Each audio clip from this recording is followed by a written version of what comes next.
trying it a little bit different. Instead of putting my iPhone on my stand, which is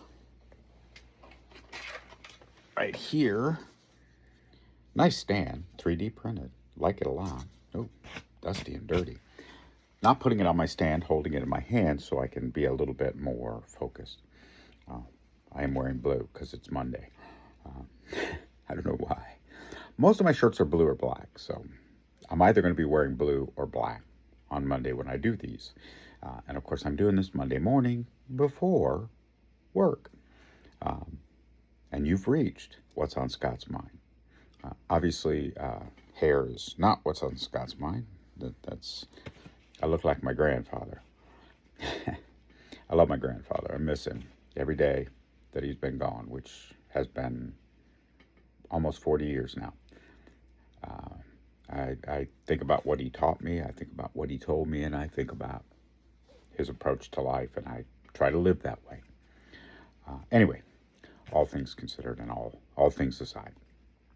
So today, thinking a little bit about technology, which is usually what's on my mind.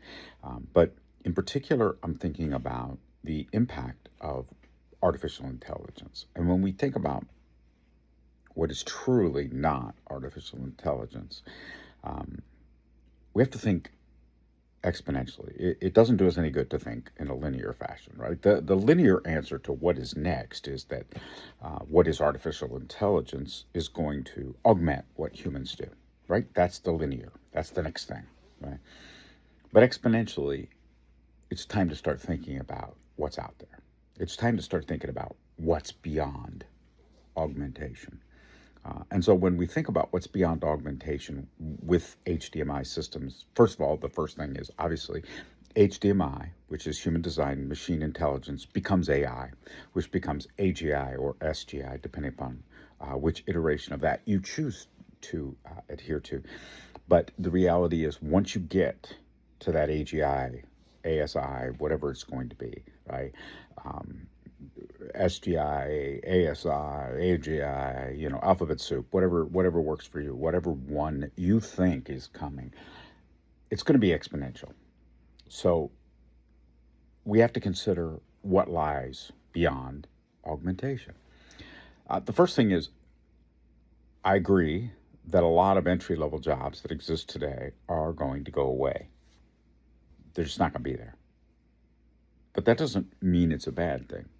And I think that's the first exponential leap. Every time there's been an industrial revolution in the world, jobs have been lost. If you look at the first industrial revolution, there were cottage industries, literally, industries that were in cottages. There were cottage industries that had thousands of people employed. Maybe not gainfully, and maybe they struggled to make ends meet, but they were employed. They were better off than the people that weren't employed. But those industries went away. Manufacturing removed all of those industries. Now, unfortunately, I would argue that the drive for the almighty buck has changed the impact of that evolution. But when we're considering what happened in the first industrial revolution, the reality is that there were jobs lost. The second industrial revolution, same thing, jobs lost. Third industrial revolution, jobs lost. Fourth industrial revolution, what is artificial intelligence? Jobs are going to be lost. I mean, I'm sorry, they're just going to be lost. It's going to happen.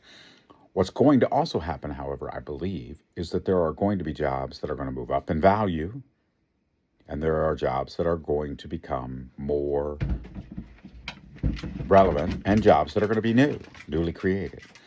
I personally believe that the world of software development is going to expand, not decline, not contract. But the reality of software development is it's going to double, triple, and even quadruple in size, right? Because you have more and more people creating more and more ideas and sharing more and more value. And more developers, more people developing solutions with software. Boom, right? Many more.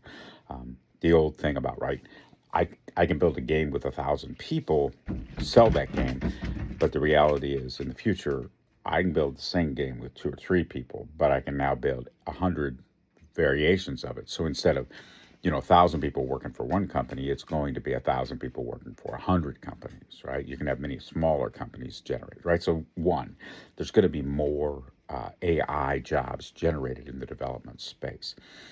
And there are a number of other professions where I believe that is true. I believe education is going to become big again. Education, it's interesting. If you think about the profession of educator, that was a noble profession for many years, and now it has become a job. And it's not a job; it should be a profession. And because it's not treated at the level it should be, it gets ignored. But the reality is, in the future, I think educators are going to be more and more important because things are going to start to move even faster than they have for the last 25 to 30 years. It's hard to stay up with technology. I've been a technologist for 30 plus years, and in that 30 years, I've shifted gears several times, which brings me to the last part of what's on my mind today, which is the concept of unlearning. The most important thing that anyone should ever consider as they look at where they are as a human being is, what do I need to unlearn? What do I know that isn't right? That's so critical, so important as we go forward. So, as always, I'm going to end with that last piece, which is, what do you need to unlearn? What do you think you know that isn't right that you need to unlearn?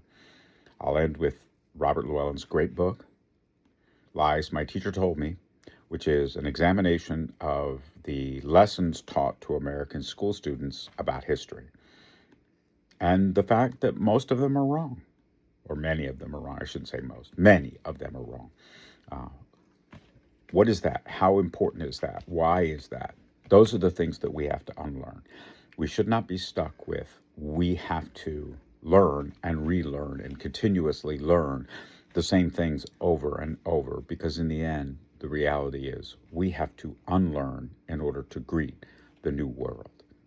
Hey, thank you very much for watching. Scott, what's on his mind? Not hair.